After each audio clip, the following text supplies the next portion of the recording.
Okay, let me scroll down.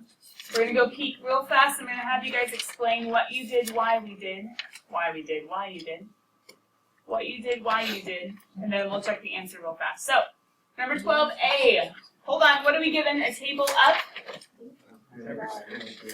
time in minutes, and temperature in degrees Celsius, right? Time in minutes and temperature in degrees Celsius. Okay, what's the scenario? A pot of tea is what? Pot of tea. What's it doing? Cooling. It's cooling down. Hence, the temperature should be falling, right? Okay. It's differentiable, which means there's not some random time where the temperature does not exist. That kind of makes sense. It should exist. Anyway, T minutes, temperature, degrees Celsius. Already talked about that. Letter A says, use the data in the table to approximate the, everybody, rate at which the temperature falls of the T is changing at time 3.5. Do we know what's going on at 3.5? No. Can we derive at 3.5? No. The only thing we can do is what? Average. Estimate by, Ryan, you said average. What average? Between 5 and 2. Between 5 and 2. A derivative rate is a slope. True? Hence why the answer key says, sweet. All you gotta do is f of b minus f of a all over b minus a. Hence, 52 minus 60 all over 5 minus 2. Could you have stuck it to the man? Yes, and not made some silly subtraction error. So this would have been fine, 52 minus 60 over 5 minus 2, but you also need degrees Celsius per minute, right? Degrees Celsius per minute. Don't you dare write difference quotient. That's just an explanation in the answer key. All right, come on back. Letter B says, using correct units, explain the meaning of. Did anybody match this with a forever card? 1 over b minus a, integral a to b of. That's the average of who? Average value of? Exactly. The one in the integral. So the average, wait, who was h of t? Oh, that's the temperature of the tea, right? So this is talking about the average temperature of the tea in degrees Celsius from 0 to 10 minutes, or in the first 10 minutes if you want to be super snazzy and super precise in your application, right? The average temperature of the tea in the first 10 minutes of cooling. True? Now how are you supposed to actually solve for this? So right now we just talked about, or I talked about, I should say, the explanation of the meaning, that you have to use a trapezoidal approximation with force of intervals. We've already done something like that. Let's just go check the answer. The average temperature of the tea in degrees Celsius over the 10-minute interval. You could have just said for the first 10 minutes, and that saves you time. It ends up being 1/10. Did you forget the 1/10? Yeah. 1/10 times 1/2 base times height 1 plus height 2, base times height 1 plus height 2, base times height 1 plus height 2, base times height 1 plus height 2. What should you have done? Box that whole shabam after labeling degrees Celsius. Remember, you do not have to simplify mathematical expressions. You do not have to simplify numeric expressions is what I should say. Leave it that way because you never know when you might type something in your calculator wrong and get it wrong. Ryan, go ahead. Is doing that more of like a figure mistake thing or like a time saving thing? Both. Okay. It can be a time-saving thing depending on the problem, number one, and number two, it's going to hopefully save you from silly mistakes taking out things. Yeah. Now, kiddos, where did the bases and the heights come from real quick? The table. Right? Because it says between 0 to 10, it says 4 intervals because we have 1, 2, 3, 4 jumps. Base will be the change in x's, heights will be the 2 y values, right? Let me give you one more second because if you guys were checking your expression, it takes a little longer than checking a decimal. If you do a decimal, you better have 3 decimal places. Did anybody do this? Why did they only show 2? This is 0. Because it's 0.950. Which you could put the 0, but the answers, the AP graders will also be looking. We're also looking, this is from 2011.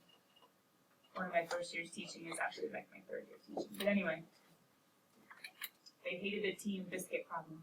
It was so sad. This is not that bad. Okay, letter C. What's going on? Evaluate 0 to 10 of h of t, h prime of t. An integral shows a change in the antiderivative, right? The integral shows, the definite integral shows the change in the antiderivative. Who is the antiderivative of h prime? H. Oh, so it's just a change in h. Who's h again? Temperature. Oh, so it's just a change in temperature from 0 to 10 minutes? Exactly. Let's go check it out the way they put it. The T's temperature drops. They're going ahead and applying it a bit more to the problem, which is good. But long story short, you take h of 10 minus h of 0. That's FTC at its finest. No work to do. Use the table to help you cheat, not cheat, solve. You could have just boxed 43 minus 66 degrees Celsius. But what is this in context of the problem? It's the change in the T's temperature during the first 10 minutes. Or another way of saying it is the T's temperature is dropping 23 degrees Celsius during the 10-minute interval. You think that as displacement, it's the overall effect. Letter D, last but not least, they bring in the biscuits. Letter D, they bring in the biscuits. New situation at T equals 0 biscuits with temperature 100 degrees Celsius. Isn't that an initial temperature? Or removed from an oven. The temperature of the biscuits is modeled by a differential function, blah, blah, blah. There he is. Yay! Using the given models at time T equals 10, how much cooler are the biscuits than the tea? How do we figure out, we already know the temperature of the tea based on the problem up here, right? Can't we just look at 10 and say, what's the temperature of the tea? Oh, 43 degrees. We already know the temperature of the tea. Degrees Celsius, I should say. How do we figure out the temperature of the biscuits? Is this an over or is this an at? At. We have to use the over. What happened over those 10 minutes? But we have to figure out what the temperature is at T equals 10. This is integration as net change at its finest. Because integration as net change says, okay, if you want to figure out what the temperature is of the biscuits at 10, you have to start with the temperature of the biscuits at 0, and you need to add how much or how the temperature changed over the 10 minutes. Does that make sense? Now, are you allowed to use your calculator? For sure. Plug in B of 0 to be 100 degrees Celsius. Plug into your calculator 100 plus the integral from 0 to 10. Make sure your function is in there. We're only going to use them once, so you could put them in your y1. You could just type them in your integral. dt, and your final answer hopefully should have been, uh-oh, I'm still marking stuff. Hopefully should have been, let me get rid of all the ink that is covering that page. Biscuits temperature, 34.182. 34.182, 3 decimal places. You can stow it away, but since 43 is a nice even number, you're going to end up with, oh, it's a negative number. Why are they stowing it? Because they're trying not to have decimal error. But you guys could just keep it in your calculator. Once you find the biscuit temperature, you already know the tea temperature. All you gotta do is subtract the two and say, sweet, that's the difference. The biscuits are that many degrees cooler than the tea. Dun, dun, dun, dun. Question. They just decided to go crazy. 3 decimal places are fine. Long story short, if you put more decimals, you're golden. They're going to check the first 3 decimals. Either you can round or you can truncate. In this case, it's the exact same whether you round or truncate. You just cut off. But they'll take it either rounded or truncated. But as long as you have the 3, you can have more if you want. They don't care. But once again, time saving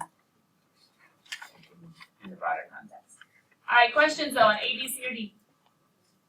All right, integration has not changed worksheets. The rest of the answer key was online for you to check here 6, 8, and 10. Do you guys have any quick questions as to why the answer was what it was on those evens that you were looking at last night?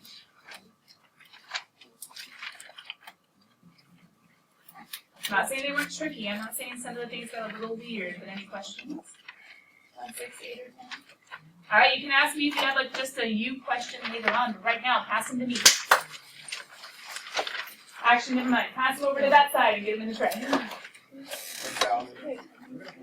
Yeah. Technically, we'll take it by the end of the day, so it should be done right now. Unless you were out of the meeting yesterday. Double package. 9 was already done. 6, 8, 10 was last night, and 12 was just now. Yeah. On the video, you'll see 6's answers. This morning, like on this one, you saw 12's answers, and then 8 and 10 are on the answer key online. So that was kind of homework from last night and classwork. All right, cool kids. Where did my notes go? I don't know. They just disappeared. We are going to section 5.1, starting it today, not finishing. Tomorrow, you're going to get a worksheet on this. Hopefully, they're copying it in the office as we speak, maybe. There is a book homework for this section, and there's also a corresponding worksheet. Oh, sorry. Has it shown up yet? There it is. There it is. That's not you guys. This is you guys. There we go. Yeah. What's like your favorite thing? In all of them?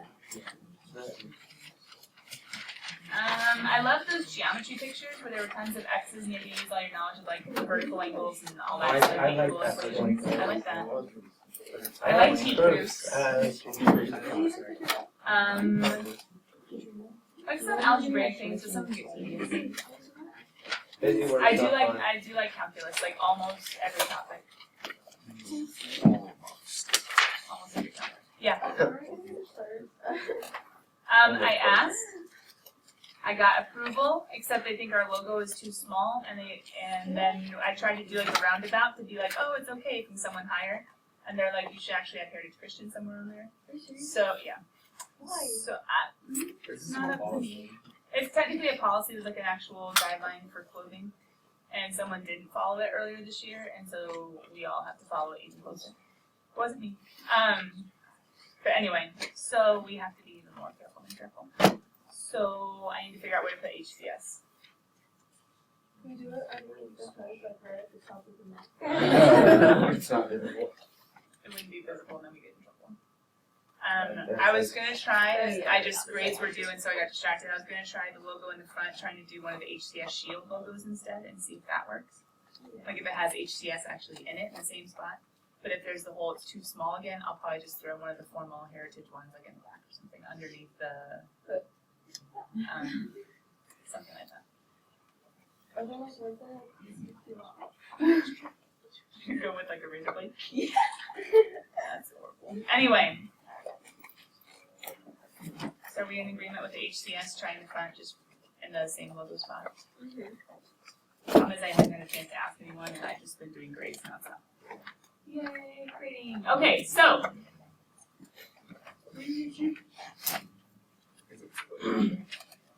I think it's combined chapel today, isn't it?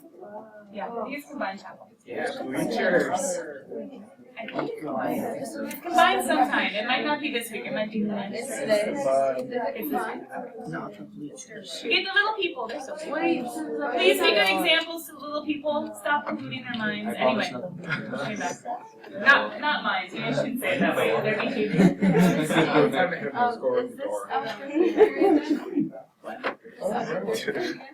Yes, it's normal time for us. Well, After you're second ready period, to normal go that I time. just opened. Yeah. Wait, so we just got It's normal time. She dropped her phone. Okay. I tried I was in a to meeting this morning. I don't know.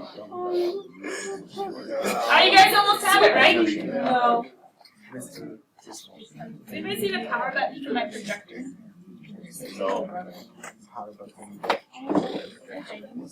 Yeah. When visitors, I still wasn't a strike. Stop blaming me. I opened up the back door to go to like nutrition or something, and a middle schooler came sprinting at me. I didn't see them, and they ran into the door like head on, like the thick part of the door, and ran into it, fell on the concrete, and slid like 5 feet, and then jumped up and kept sprinting across the room. Like Resilience. that's when I realized that middle school was just crazy. Well, it's like toddlers though. They fall like 10 times a day. Look at that. Anyway. Sprint everywhere. I'm like, wow. Alright, cool kids, slope fields. Now, what's really sad, I don't lie. What's really sad with this section is technically the title is, let's see if anyone recognizes this, it's technically called slope field slope fields and Euler's method. Oh my gosh. Yeah, what am I talking about? I don't know, but Euler's method was in. Exactly! Where was it? What?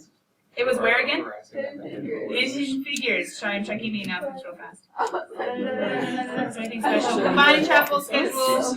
It's coming up. Anyway, so the sad thing is, Euler's method is in this section, and you can learn about the numeric approximations. Oh, that's not what we want. There we go. The numeric approximations that Euler's method does. If you guys did watch Hidden Figures, and if you heard Euler's method, they're like, oh, that's ancient and it's numeric, and that was actually what made it work for the trajectories for bringing. It was getting the rocket back into the Earth's atmosphere, right, at the right angle. Anyway, so long story short, that method is in this section, but it is not on the AB exam. It is on the BC exam. It's not on the AB exam. But that is the topic that got a lot of old calculus students texting me being like, oh my goodness, you should watch it. Anyway, it's really cool. Totally agree. If you guys watch Hidden Figures, there were also some derivatives up there. Before she went to the Euler's method, they were trying to use derivatives and be precise, and it actually didn't work out very well. But we don't need to do Euler's method. We might peek at it just because it was in Hidden Figures and it is applicable. It was applicable. But for right now, we do need to talk about slope fields because that's on our AP. Okay? And slope fields are practical as well. You'll see in the worksheet tomorrow with like weather patterns and all that sort of stuff. But for right now, let's get the foundation today. Slope fields. It's a graph showing a family of antiderivatives shown by line segments with slopes determined by a differential equation. Huh? Don't worry. We'll figure out what that means. And it's just going to randomly disappear because it's fun like that. Don't worry, fades to black. All right, that's over. Let's go. Let's try again. Take two. Maybe it'll come back. However, while it's waiting to come on back, question, kiddos, you should have written down by now differential equation. Where have we heard differential equation before? Derivatives. Oh, that's not a good. Okay, that's not a good thing. Salts.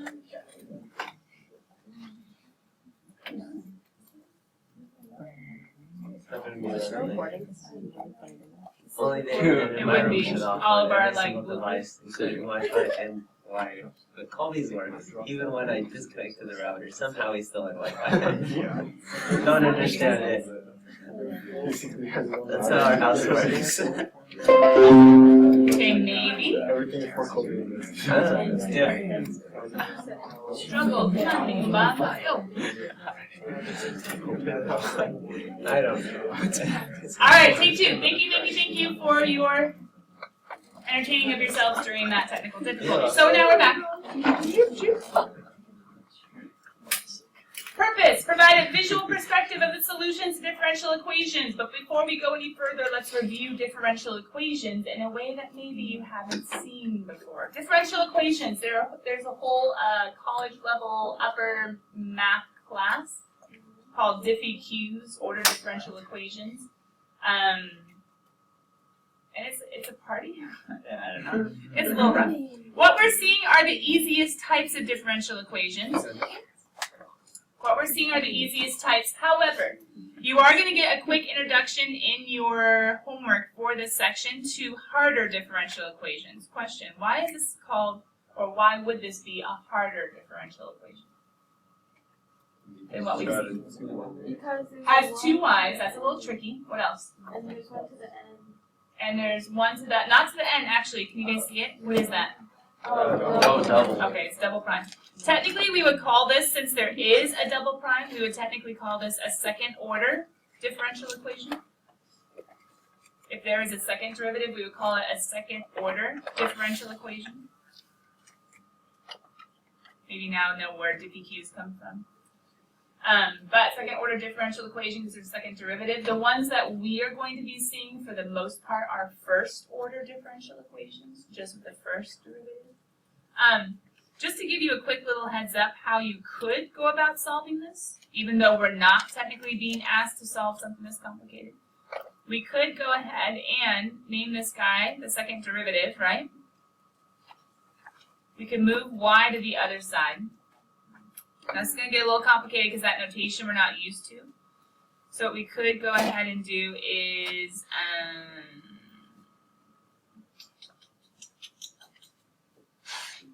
How could I show this?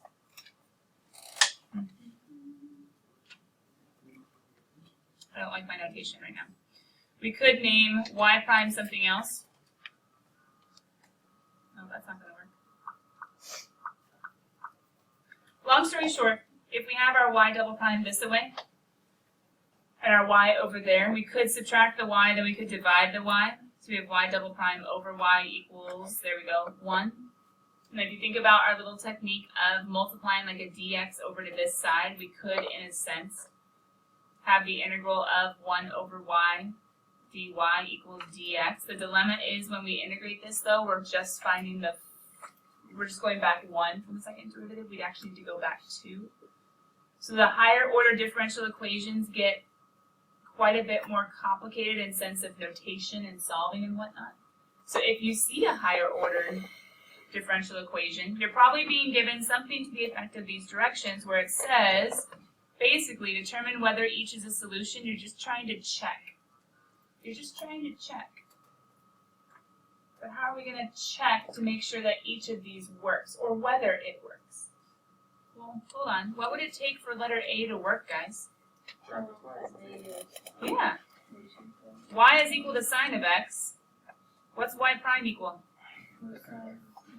Cosine of x. What does y double prime equal? So we're just going to practice our deriving skills and then plug in and say, okay, well, if your equation says the following, y double prime minus y equals 0, then let's check it and say, okay, y double prime, negative sine of x, minus y, which is sine of x, does it equal 0? No. Negative sine of x minus sine of x, no, it does not. So therefore we would say, is this a solution? No. So we're just practicing our understanding of differential equations right here at the very beginning of section 10.1. We're not necessarily solving, because as you see over here, once again, the solving is much more complicated, and the ones we will be solving in section 10.3 are considerably easier. Letter B. You guys already trying to think of whether or not he works? No. Can I go ahead and just go straight to y prime? How do I take the derivative of 4e to the u? Negative 4e to the u times u prime, which is negative, right? Okay. How do I find the derivative yet again? E to the u times u prime. And a negative is a positive. So let's check our differential equation. Y double prime, or 4e to the negative x, minus y, which is 4e to the negative x, equals 0. Yes or no? Yeah. Sweet. So we find a solution, and the answer is yes. Can you explain what you're doing to the markup? Yeah, I'm plugging in. Does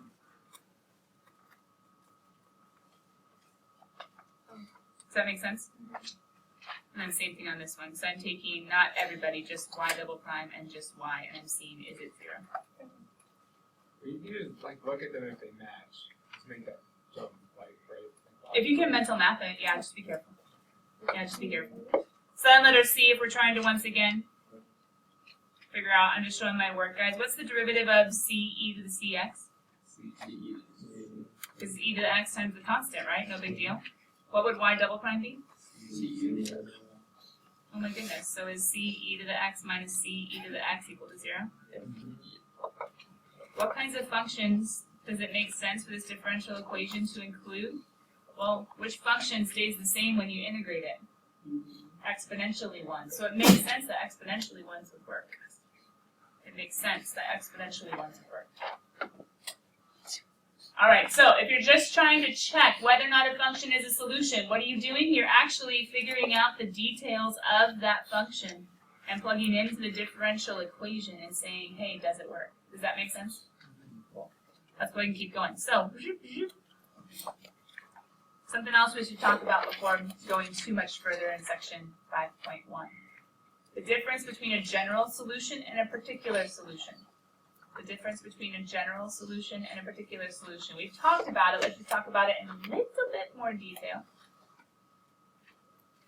Although I think that some of you guys should be able to fill this in on your own. Like, if it's a general solution to a differential equation, you're given a derivative and you're solving with integration. or maybe they're giving you solutions, how would you know a general one from a particular one? So it was probably like the conclusion and particular value. Who is general on this page? What? I don't know. Why was this one general? Because it's got the C. Because it has the C. C could be 1 or 2 or 3 or, oh, it's a general formula. What's this guy? He's a particular one. He's a specific one. Why? Well, because what's been solved for him? Constant. There's a particular C. Does that make sense? So let's go back and let's fill in. General. It's going to somehow involve C. But did you guys notice in that last one, it wasn't a plus C? It was It was a times C. So sometimes in solving, C does not end up being added. It depends on the differential equation. And as we see trickier ones, or at least more involved ones than you've seen before, the C does not always end up being added. Something to keep in mind. However, general solutions will always involve an unknown C, and they always represent a family of antiderivatives, which we've already talked about to some extent. Since C can be different values, right? Different constant values. I should have made that plural, I apologize. There we go. I have a whole family of antiderivatives. If you guys remember, we talked about how there were like different graphs and like, oh hey, there's all these different graphs, and it's a family because there are all these different values of plus C, et cetera, et cetera, et cetera. Okay. A family of antiderivatives. For a particular solution, what's different? You have a particular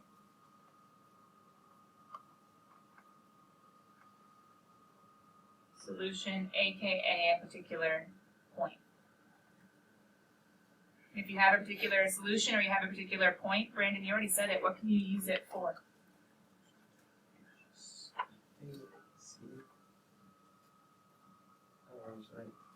C can be solved for. Or you can solve for C if you don't want to end with a 4. You can find C. You should find C. A particular solution, there is no ambiguous constant or unknown constant. Okay, so all of that is building up to, well, we're not quite there yet. Let's do an example like this one first. For the following differential equation, x times y prime, is this the first order, second order, third order? Remember what? It's a first order. Why? Because There's only what derivative? First derivative. So first derivative, first order. Verify that cx cubed is a solution. How do we do that? So y prime of cx cubed, isn't that 3cx squared? Yeah. And then from that, can't we go ahead and plug in and say, okay, x times, plug it into the differential equation. X times 3cx squared minus 3 times, who's y? 6. Good. Yeah. Is equal to 0? Yep, that's true. Okay, so we verified it's a solution. Then it says find a particular solution determined by the initial condition. Oh, wait a minute. Hold on, we're used to this. No big deal, nothing new. Isn't that just a clue? Right? What do we do with clues? Plug it in, plug it in. So if we know that y is equal to cx cubed, and if we're trying to plug in our initial condition of negative 3, 2, can't we go ahead and say 2 is equal to c times negative 3 cubed? Yeah. Where does that lead us? Negative 3 cubed, isn't that negative 27? Yeah. So c is going to equal 2 over 27, but with a negative. But that is not our particular solution. What is our particular solution? The function with the c plugged in, right? Now, what we didn't get to today that we're going to get to tomorrow is this thing called a slope field.